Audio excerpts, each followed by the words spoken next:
Alright, we're going to read from the Gospel of Judas today. This is a follow-up video to the last video about the Apocryphon of John. So if you haven't seen that last video I did about the Apocryphon of John, watch that one first before watching this one, because this is a follow-up. Shout out to Raven Wolf for suggesting I do this video. Alright, Gospel of Judas, let's get it. I'm going to start reading here on the 4th page. And Adamus was in the first cloud of light that no angel could ever see among all those who were called God. And Adamus begat Seth in that place after the image of and likeness of this angel.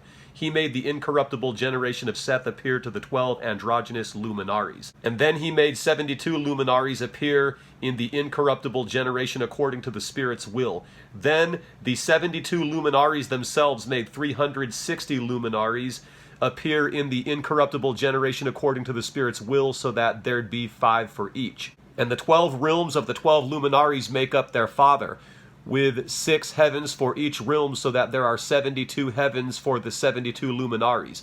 And for each one of them 5 firmaments, for a total of 360 firmaments. They were given authority and a great army of angels without number for honor and service, along with virgin spirits too for the honor and service of all the realms and the heavens with their firmaments. Now the crowd of those immortals is called cosmos, that is perishable, by the Father and the 72 luminaries with the self-begotten and his 72 realms. That's where the first human appeared with his incorruptible powers. In that realm that appeared with his generation is the cloud of knowledge and the angel who is called Alelith. After these things Alelith said, "Let 12 angels come into being to rule over chaos and Hades. And look, from the cloud there appeared an angel whose face flashed with fire and whose likeness was defiled by blood. His name was Nebro, which means rebel. Others called him Yaldabaoth. And another angel, Saklas, came from the cloud too. So Nebro created 6 angels, and Saklas did too to be assistants. They brought out 12 angels in the heavens, with each of them receiving a portion in the heavens. And the 12 rulers spoke with the 12 angels. Let each of you, and let them, generation, 5 angels. A lot of these Gnostic scrolls are fragmented. But continuing on, it says, these are the 5 who ruled over Hades, and are the first over chaos. Then Saklas said to his angels, let's create a human being after the likeness and the image. And they fashioned Adam and his wife Eve, who in the cloud is called Life, because by this name all the generations seek him, and each of them calls her by their names.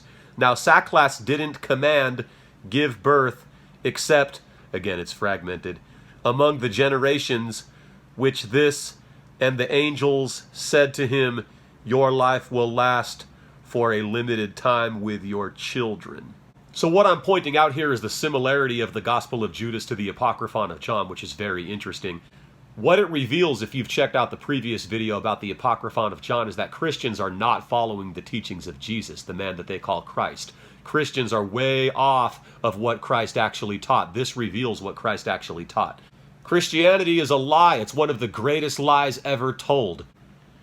The belief, the concept, that the only begotten Son of God, that God's only Son, that the Creator's only Son, broke his body, shed his blood for the remission of all the world's sins, for your sins to be forgiven, for your shortcomings to be forgiven, so that you could have a chance to go to heaven, is one of the greatest falsehoods ever told, one of the greatest lies ever designed on this planet.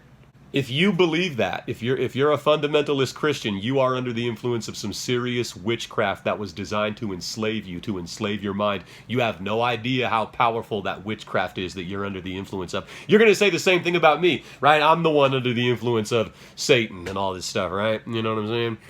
So this was just a quick video showing the similarity between the Gospel of Judas and the Apocryphon of John and what it talks about. There's other Gnostic texts too we could go over, which also talk about Yaldabaoth.